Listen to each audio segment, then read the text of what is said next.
Okay.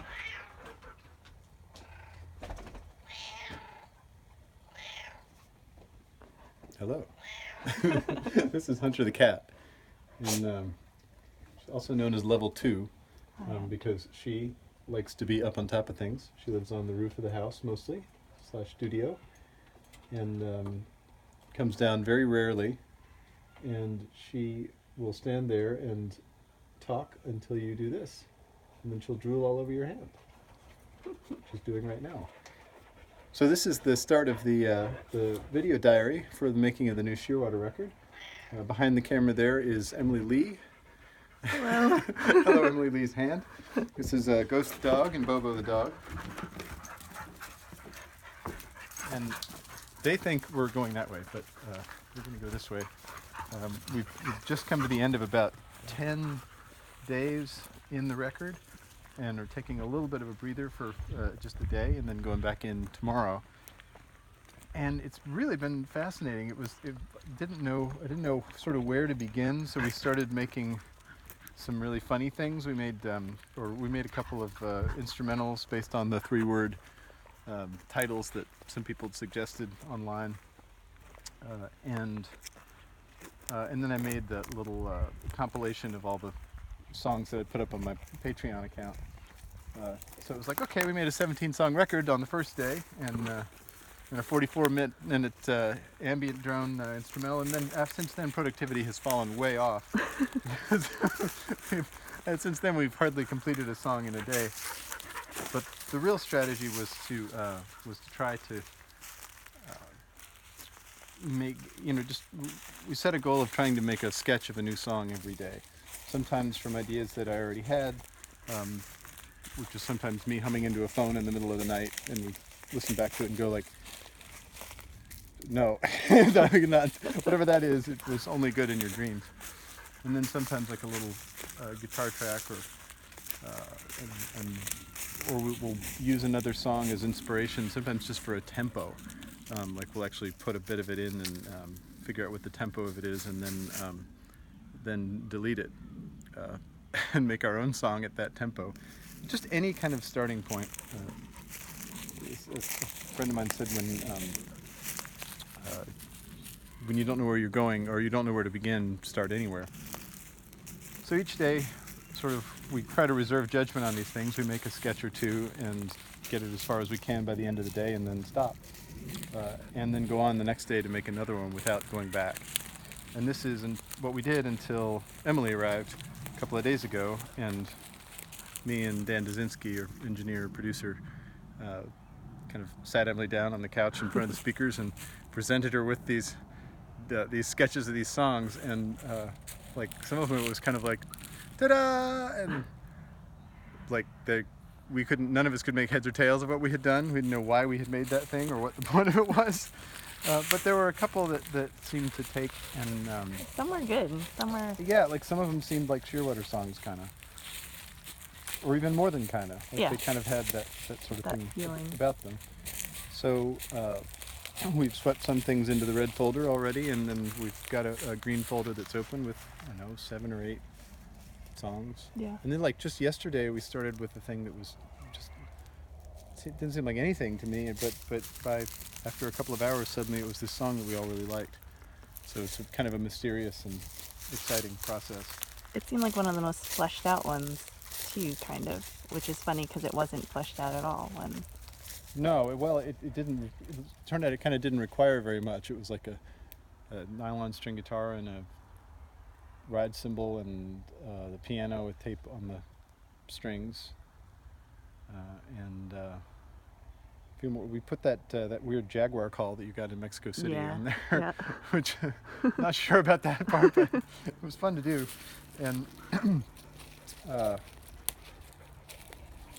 there's a thing that's interesting about them so far, to the degree that the things that we like have anything in common, is there's a sort of a gentleness to the approach of this, which I don't know if that just means that I'm old or what, but it's like It's not. there's sort of we're all old though. It might be, I I don't know. There's a way. I kind of want the record to seem like a very tiny, small, bright light in a great big darkness, and that these songs sort of have some of that quality to them. Um, but the fun of this is just learning, kind of learning. Well, this sounds very woo-woo, but it's kind of learning what we want it to be, or not what we want it to be, what it wants to be. And I think we've got another week in here, and we'll know a lot better. I mean, I bet we'll have about, half to 2/3 of a record kind of sketched out, or like kind of the skeletons of the songs will be there with bits of flesh clinging to their bones, staggering. It's not a very good metaphor. But it's been very pleasant and fun, and it's interesting, which has been a wonderful counterpoint to this sort of like political nightmare hellscape that we're having to endure. The other day we put a recording of a harp improv that Emily had done back in New York under the live broadcast of Hakeem Jeffries, representative from New York, talking at one of the impeachment managers, speaking the truth for the Senate. And then we took his voice and we put it through a vocoder, and we did we put drums on that? I can't remember. It was we weren't like making fun of it. It was like just like we were trying to give it an appropriate musical accompaniment. But now that the president's lawyers have started up, I feel like we should just like put like Sinatra or like the Godfather theme under it, or some terrifying drone, like the one we made yesterday for the Shoo Shoo tour thing.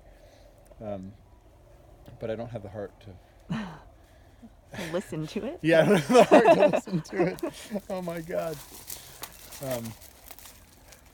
And Josh is coming in. Yeah, that's right. Josh, who played drums on Jet Plane and Oxbow, and no. Well, actually, wait, he didn't. He just played on the tour. I'm sorry, Cully.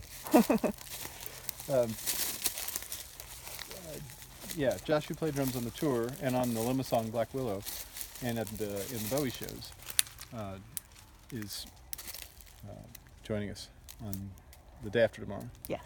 And so we're trying to make sure we have things for him to do, and it's always exciting when another person comes in, because you start where it's just you, and then you just slowly build up until you get a bunch of different heads together on the process.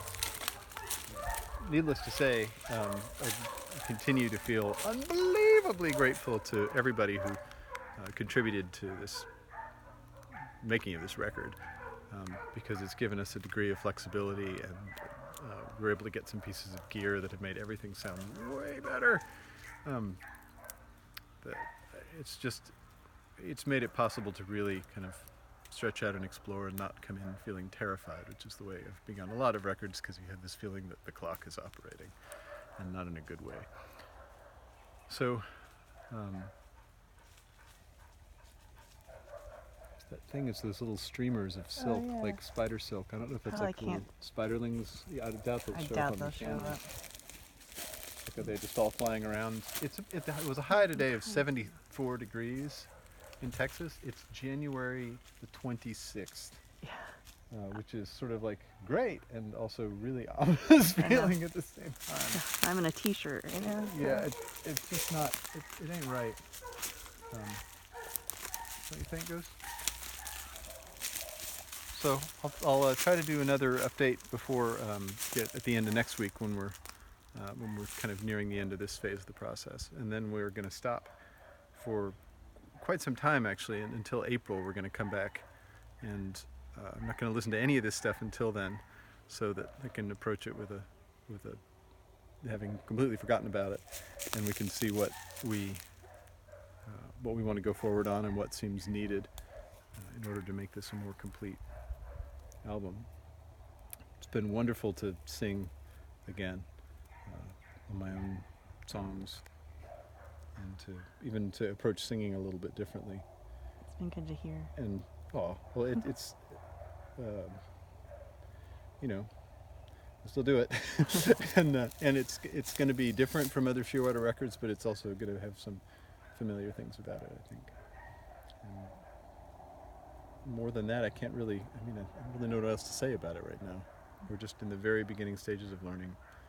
And the luxury is that we have enough time to stop and review and think about where we're going.